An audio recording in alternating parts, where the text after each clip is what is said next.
Here's a little something to make you feel old.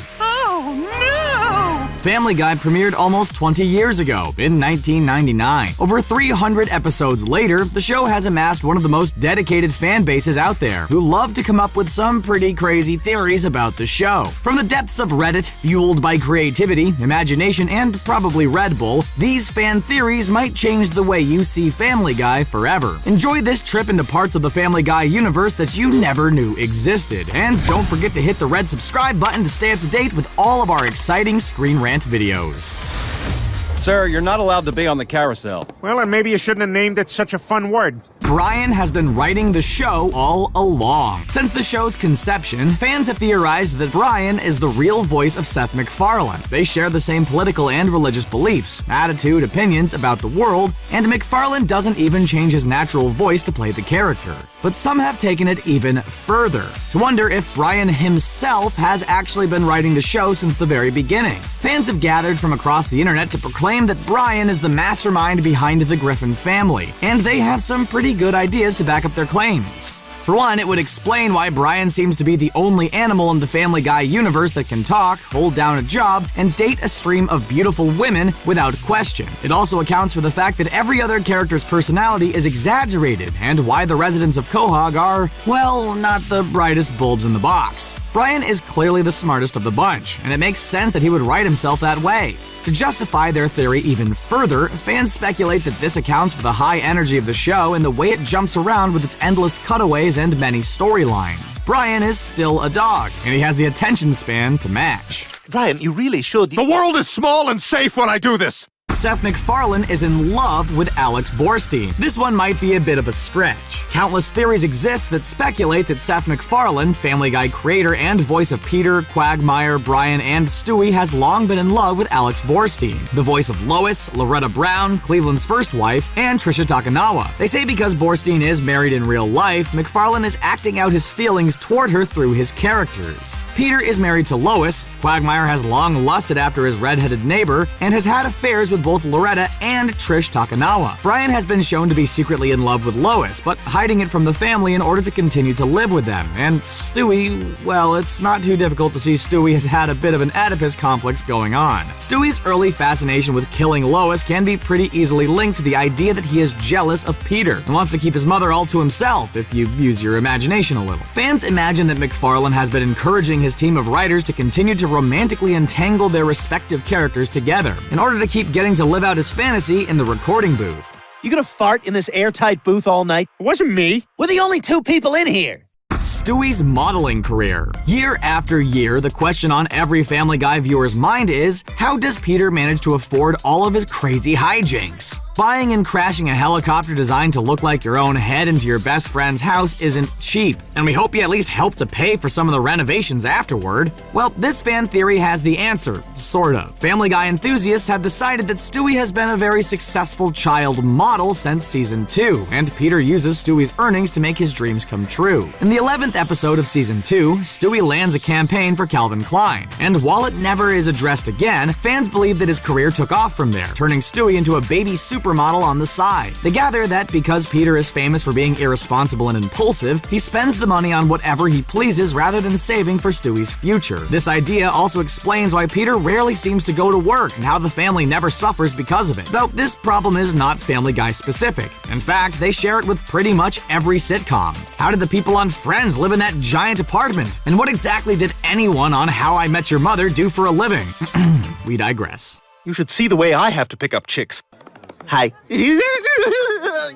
Brian is a human. It has long been accepted that Family Guy, The Cleveland Show, and American Dad are all part of the same wacky universe. And that's how Family Guy fans came up with this theory. The idea that Brian was once a human, whose brain has been implanted into the body of a dog, really does answer so many questions. Like, how come Brian was the only one out of his litter with the ability to speak and be understood by people? Why does everyone just accept that a dog has dated nothing but beautiful human women? And why were they willing to date him back? And finally, what What kind of DMV employee gave a dog a license to drive? Using the same logic applied to Klaus, the talking goldfish with the brain of a German Olympic athlete from American Dad, it is entirely possible to imagine that Brian underwent a similar operation that made him the book-writing, whiskey-drinking atheist Brian we know and love today. This also ties into an explanation for that giant chicken that Peter is always getting into brawls with. He too is a victim of the same CIA experimentation, but in his case, gone horribly, horribly wrong. Don't talk to me. You have a bad reputation in the chicken community.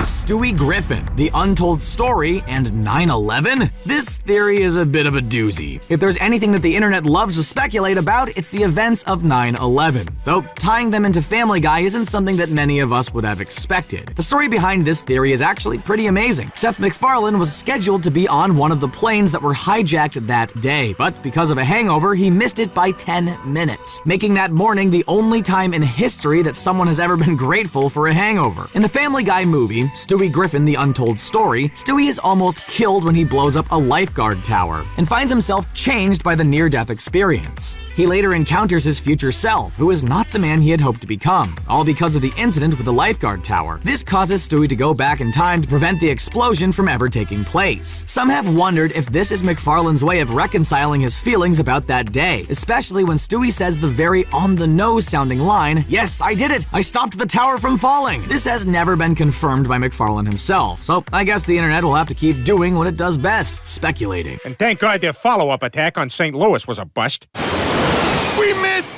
Meg will transition into Ron. Fans have wondered for years when and if Mila Kunis will leave the Family Guy family. An Oscar-nominated movie star in her own right, they wonder how long Kunis will continue to be interested in playing the character of Meg, who is so often the butt of the joke and the obvious outcast from the rest of the family. On top of that, there is speculation about what the salary of an A-list actress must be, and how willing the studio will be to continue to pay it for years to come. While Kunis has made no public mention of wanting to leave, fans have ideas about how the show will cover it up, should it ever be necessary. In the 4th season of the 3rd installment of Stewie Griffin, The Untold Story, Meg is shown in the future as having transitioned into a man named Ron. They believe this would be the best way to phase out the character of Meg, by having her undergo this transition in real time. For a show that has always been political and of the moment, it's entirely possible that the writers would not shy away from such a storyline. But let's hope if they do, they consult a person who actually has gone through it themselves. I think gender reassignment surgery is very brave, and the fat man should win some kind of award for it. It's all in Stewie's head. Fans of the show have long since made peace with the fact that Stewie is a genius baby who can talk, and have pretty much stopped trying to understand who can hear him and when. Except for this theory that has an interesting explanation for the whole thing. The idea is that everything on the show takes place from Stewie's perspective, whether they're his memories or his interpretation of events that the family had told him later. The reason only Brian can seem to really understand him is because children always form deep bonds with their pets, and can imagine that they understand each other. If we see the Family Guy world through Stewie's eyes, it explains why he has a secret laboratory filled with advanced weapons, why he's a genius inventor beyond his years, and why he is objectively smarter than everyone else in the family. Like the first theory about Brian being the brain behind the whole show we mentioned before, every other character is exaggerated in their silliness because it's how Stewie sees them. It also explains why he has a mysterious accent. Who doesn't imagine they sound sophisticated and British in their own minds from time to time? Just me? Oh, moving on. Welcome to the world, baby chap. I'm British? It's all in Peter's head. Continuing along the "it's all in your head" line of thinking, this theory wonders if Family Guy is a creation of Peter's mind, but with a dark twist. Remember that episode of Buffy the Vampire Slayer where Buffy becomes convinced that she's really in an asylum and her vampire-fighting life is all a delusion and tries to kill all of her friends? Yeah, this is darker than that. The story is that in the real world of Family Guy, a young and beautiful Meg once took her brother Chris to a party, but ended up getting them both killed in a fatal car accident. Wait, there's more. When Lois, who was pregnant with Stewie, found out, she couldn't handle the grief and took her own life. Peter, left all alone after the death of his entire family, ended up in an institution and receded into his own mind, where he created the family that he wished had survived. Whew! While extremely depressing, this theory does explain why Peter hates Meg so much, as he is taking out his anger at her for causing the tragedy. It also explains why Stewie never ages, as Peter never saw his real son grow up. Fans believe that in the fantasy, Brian is Peter, who was an intelligent, intellectual person before the accident. Never say Family Guy fans aren't creative. Must be all the violence in movies and sex on TV. Oh. Lois is going to leave Peter. There has been a lot of talk in recent years about how the feeling of Family Guy has changed, from silly comedic cartoon to considerably darker serial television show. The characters have gotten more serious and flawed, and in particular, Lois has seemed to have lost some of her original spark. One of the justifications for this is that Lois is preparing to leave Peter and their marriage. While it seems unlikely that the writers would take the show that far in another direction, there seems to be some evidence to back up the possibility. Lois, driven to the edge by her husband's over-the-top antics, is unable to good-naturedly put up with him anymore, and has started dropping hints about her unhappiness. Even Stewie has mentioned it. In a season 11 episode, he tells a drunk Peter that Lois has emotionally moved on, and that she already has 2 cell phones. It's well documented that Lois's dad, Carter, hates Peter and has offered her money to divorce him. So we know she'd be in no financial trouble if she did end up leaving. While this is all just speculation, and we are still talking about a cartoon here, you do have to wonder just how many shenanigans Lois can possibly put up with before she finally snaps. Have a good life, Mr. G. Your penis is out. Meg is Stewie's real mom. This theory is completely out of the blue and totally wacky, which makes it one of the most fun ones out there. Fans speculate that before the show began to air, Meg had a boyfriend with a football-shaped head, perhaps, who left town when she became pregnant. In an effort to protect her daughter, Lois covered up the event, pretended to be pregnant, faked a childbirth, and took on the role of Stewie's mother. Apparently, she was able to convince Peter that this was the truth because, well, it's Peter. And the same goes for Chris. The only people who know the real truth are Meg, Lois, and Brian. The theory was made stronger when fans claimed that wherever Stewie's birth was referenced, it had always been from his perspective, so we never really saw who his mother was. Unfortunately for believers, this one has been debunked. In season 11, episode 4, we actually do see Lois giving birth to Stewie. And in season 4, there is an episode devoted to Meg losing her virginity to Jimmy Fallon, making it impossible for her to have a baby 4 years earlier. I guess we are still forever left to wonder where in the gene pool Stewie got that head shape. Dang, so close. Good God, are you all right? Fine, why do you ask? So there you have it. Do these theories change the way you'll watch Family Guy forever? What do you think? Could any of these theories actually be true? Do you have a theory that you need to share with the world? Let us know in the comment section. And don't forget to subscribe to Screen Rant to stay up to date on all of our awesome videos.